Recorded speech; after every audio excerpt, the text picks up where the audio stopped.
On the morning of May 18, 1944, three small warships cut through the dark waters of the South Pacific, their hulls barely visible against the horizon.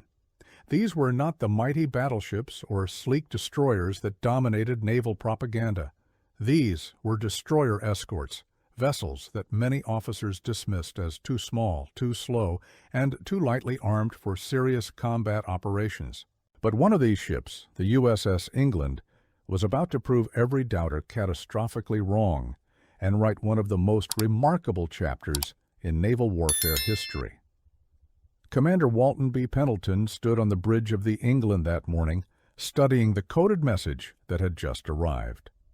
American cryptographers had broken Japanese naval communications, and the intelligence was precise. A Japanese submarine, the I-16, was en route to deliver supplies to isolated Japanese forces on Bougainville.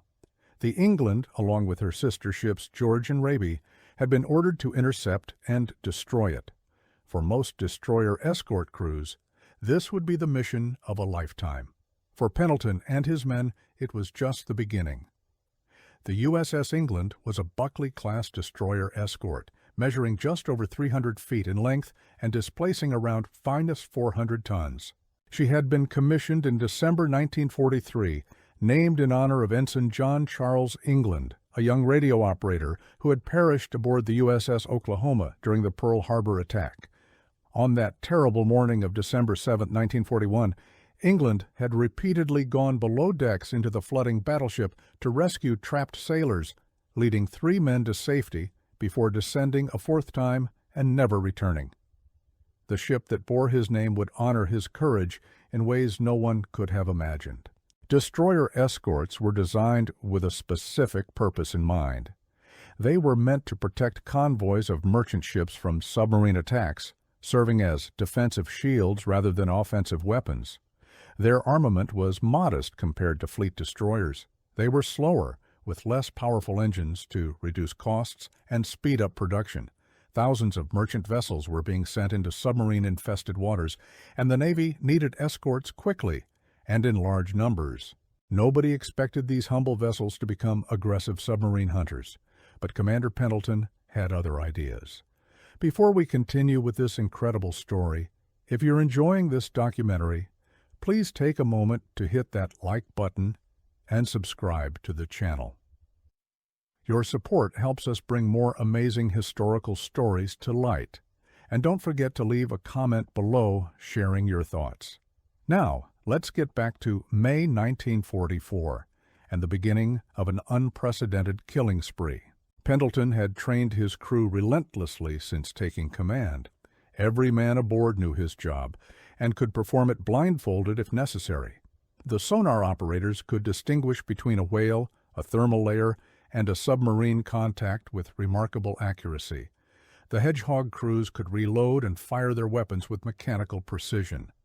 The Hedgehog was a relatively new anti-submarine weapon, a mortar system that fired 24 small projectiles in an oval pattern ahead of the ship. Unlike depth charges that exploded at preset depths and could interfere with sonar, Hedgehogs only detonated on contact with a submarine's hull. This meant that if you heard an explosion, you knew you had hit your target. On that first morning, as the 3 destroyer escorts patrolled the waters near Bougainville, the England's radar operator picked up a surface contact. The Japanese submarine I-16 was running on the surface to recharge its batteries, unaware that American code breakers had compromised its mission. As the warships closed in, the submarine crash-dived, disappearing beneath the waves. Now it became a deadly game of cat and mouse. The England's sonar operators locked onto the submerged contact. Commander Pendleton maneuvered his ship carefully, positioning for a Hedgehog attack. The ocean around them was thousands of feet deep, a dark abyss where sound behaved unpredictably. Temperature layers could bend sonar beams, creating false contacts or making real targets disappear. The submarine commander below knew these tricks and was using every one of them. For hours, the England pursued, losing and regaining contact repeatedly. Pendleton made 5 separate Hedgehog attacks on I-16. The first four produced no explosions, meaning the projectiles had missed their mark and sunk harmlessly to the ocean floor. On the fifth attack, as the Hedgehog splashed into the water ahead of the England, the crew held their breath. Seconds passed, then the ocean erupted with multiple explosions. The Hedgehogs had found their target. Moments later, a massive secondary blast shook the water as the submarine's hull ruptured, and she began her final plunge to the bottom. Debris, oil and air bubbles, surfaced, confirming the end. The England had claimed her first victory.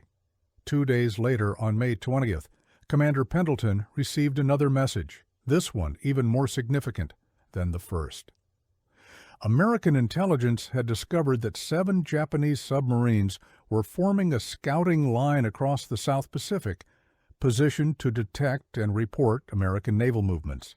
5 of these submarines fell within Admiral Chester Nimitz's operational area, and the 3 destroyer escorts were ordered to find and destroy them. It was an ambitious mission for 3 small warships, but Pendleton and his fellow commanders decided on a simple strategy. They would start at the northern end of the submarine line and work their way south, picking off each submarine one by one. The hunt began on the night of May 22nd.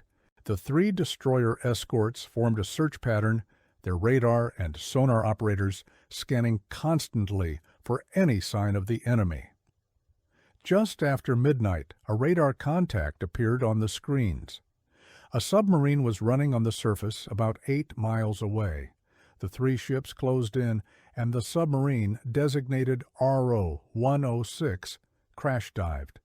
The England's sonar operators quickly gained contact. This time, Pendleton needed only 1 Hedgehog attack. At precisely 4:14 in the morning, the Hedgehogs struck home. RO-106 and her entire crew were gone, 2 submarines in 4 days. But the England was just warming up. The following day, May 23rd, brought another contact. The destroyer escort Raby picked up a radar signature that appeared to be another submarine in the scouting line. As the 3 ships converged, the submarine RO-104 detected the danger and dived. The Raby's commander ordered an attack. The Hedgehogs fired and splashed into the ocean. No explosions. The projectiles had missed. The Raby repositioned and attacked again. Still nothing. The George moved in and took her turn. 2 attacks, no hits. The submarines were proving to be elusive targets, their commanders skilled at evasion. After watching his companion ships make 8 unsuccessful Hedgehog attacks over 2 hours, Commander Pendleton requested permission to take over. The England moved into position. Pendleton's first attack missed. He circled, his sonar operators feeding him constant updates on the submarine's position, depth, and movement. The second attack was textbook perfect. At 8:34 in the morning, the Hedgehogs detonated against RO-104's hull.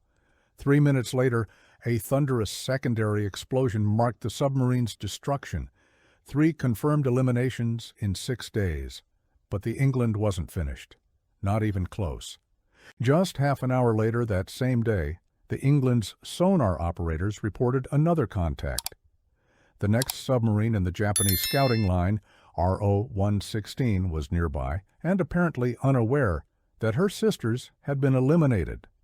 The American destroyer escorts had barely finished celebrating their previous victory when they were hunting again. This time, Pendleton needed only 1 attack. 24 minutes after gaining sonar contact, the England launched her Hedgehogs. Direct hits. RO-116 joined her sister submarines on the ocean floor. 4 submarines in 6 days. The England was establishing a record that had never been achieved before and would never be matched. On May 26th, the 3 destroyer escorts were reinforced by additional ships, including the escort carrier Hoggett Bay and 4 Fletcher-class destroyers. The hunter-killer group continued searching for the remaining submarines in the Japanese scouting line. Late that night, around 11 p.m., the England sonar operators picked up another contact. This was RO-108. Once again, Pendleton demonstrated why his ship had become the deadliest submarine hunter in naval history. On the first Hedgehog attack, multiple projectiles found their mark. RO-108 exploded underwater, 5 submarines in 9 days.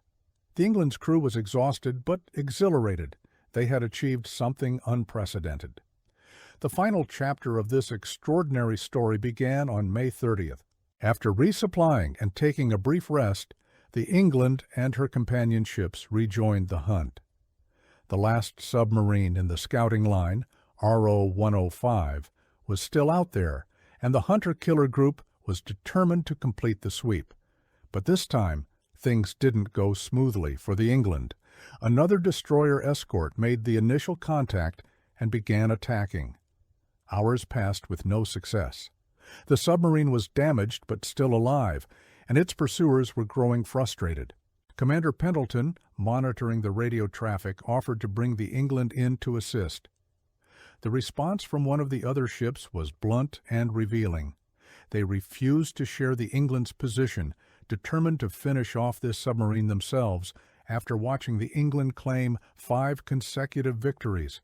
But as dawn approached on May 31st and the attacks continued to fail, desperation overcame pride.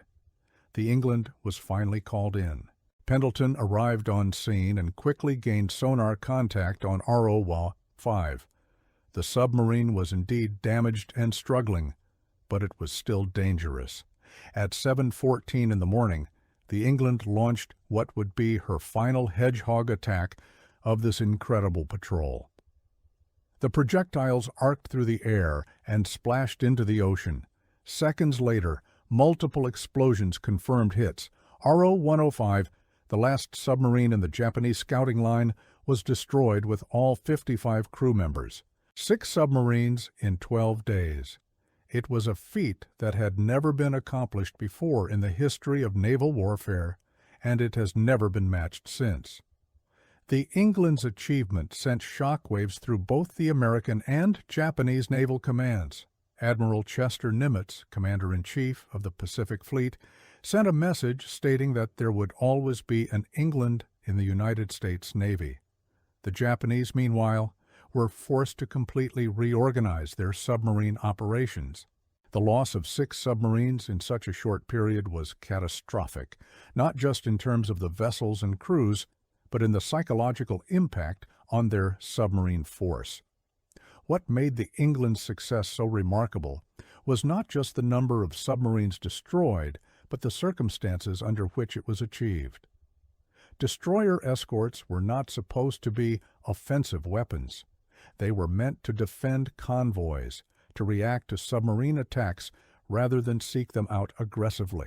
The England was smaller and slower than fleet destroyers with less powerful engines and lighter armament. She was exactly the kind of ship that conventional naval wisdom said couldn't accomplish what she did. Several factors contributed to the England's success. Commander Pendleton's leadership and training were crucial. He had transformed his crew into a precision instrument, with every man knowing his job perfectly and working together seamlessly. The sonar operators were exceptionally skilled, able to maintain contact with submarines even in difficult conditions.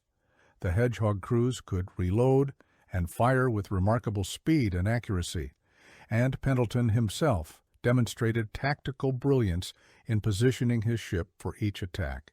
The Hedgehog weapon system proved its worth during these engagements. Traditional depth charges had significant limitations. They exploded at preset depths, and their explosions interfered with sonar, forcing attacking ships to lose contact with their targets during attacks. The Hedgehog's contact detonation system meant that sonar contact could be maintained throughout the attack, allowing for immediate follow-up strikes if necessary. And when the crew heard explosions, they knew for certain that they had hit the target. American cryptographic success played a vital role. The ability to read Japanese naval communications gave the England and her companions precise information about submarine locations and movements. This allowed them to position themselves for interception rather than randomly patrolling vast ocean areas, hoping for chance encounters. The intelligence advantage was decisive, turning submarine hunting from a matter of luck into a calculated operation. The Japanese submarine commanders and crews fought bravely, but they were outmatched. Their boats were older designs, and Japanese anti-submarine detection technology lagged behind American capabilities. The Japanese submarines were designed primarily for attacks on warships, not the evasive maneuvering required when being hunted by skilled anti-submarine forces. Once the England gained sonar contact, the submarines had few options for escape. After this incredible patrol, the England continued serving in the Pacific Theater. She escorted convoys, participated in amphibious operations, and continued anti-submarine patrols, but she never matched the extraordinary success of May 1944. How could she? 6 submarine eliminations in 12 days was a record that stood alone in naval history. In May 1945, almost exactly 1 year after her legendary submarine hunting patrol, the England faced a different kind of threat. While on radar picket duty off Okinawa, 3 Japanese aircraft attacked her. The England's anti-aircraft gunners opened fire immediately, hitting the first plane and setting it ablaze. But the damaged aircraft continued its attack, crashing into the England's starboard side just below the bridge. The plane's bomb exploded moments after impact, causing severe damage and starting fires throughout the ship. The England's crew fought desperately to save their vessel. Firefighting teams battled the blazes, while damage control parties shored up weakened bulkheads and pumped out flooding compartments. The Combat Air Patrol shot down the 2 other attacking aircraft before they could strike. After hours of intense effort, the fires were brought under control, but the damage was severe. 37 men were gone or missing, and 25 more were wounded. The England made it to Karama-Retto under tow, her submarine hunting days over. The England survived the war and underwent repairs, but before she could be fully restored, the war ended with Japan's surrender in August 1945. The damaged destroyer Escort was eventually decommissioned, her service record complete. She had served less than 2 years in active duty, but in that brief time she had accomplished more than most warships achieve in decades of service.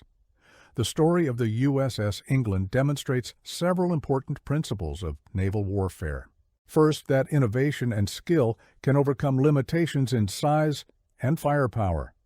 The England was outmatched on paper by fleet destroyers, but her crew's expertise and Commander Pendleton's tactical acumen made her more effective than larger, more powerful ships.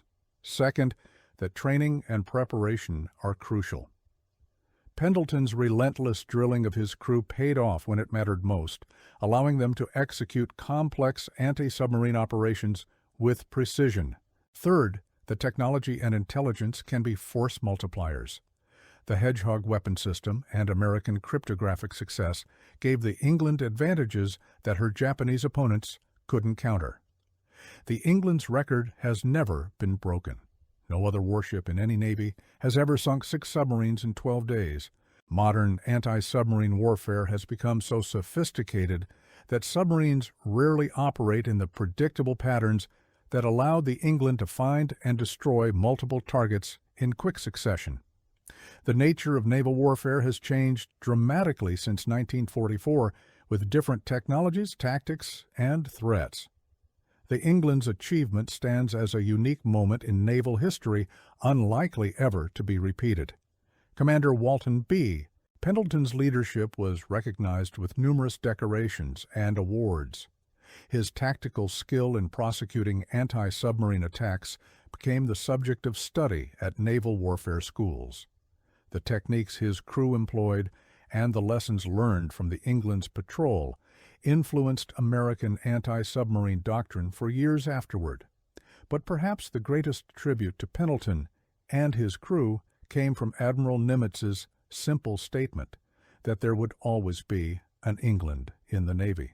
It was a recognition that courage, skill, and determination could overcome any limitation. The 3 destroyer escorts that operated together during this patrol, England, George, and Raby, demonstrated the effectiveness of coordinated anti-submarine operations. While the England ultimately made all 6 successful attacks, the George and Raby played important supporting roles, helping to locate submarines and maintain contact during pursuits. The friendly rivalry between the ships, particularly evident in the final engagement when other vessels initially refused to let the England assist, showed both the competitive spirit and the frustration of watching one ship achieve such remarkable success. The Japanese submarine force never fully recovered from the losses suffered during this period. Beyond the 6 submarines destroyed by the England, numerous other Japanese submarines were eliminated by American forces in 1944. The combination of American air superiority, improved anti-submarine technology, and the breaking of Japanese naval codes made submarine operations increasingly dangerous for Japan. By late 1944, Japanese submarines were largely ineffective, unable to interdict American supply lines or conduct effective reconnaissance. The men who served aboard the England during her legendary patrol became part of naval history. Every member of the crew, from the sonar operators who detected the targets to the Hedgehog crews who delivered the fatal strikes, from the engine room personnel who kept the ship running to Commander Pendleton, who orchestrated each attack, contributed to the achievement. In naval warfare, success depends on the entire crew working as a single unit, and the England's crew exemplified this principle perfectly. The legacy of the USS England extends beyond her World War II service.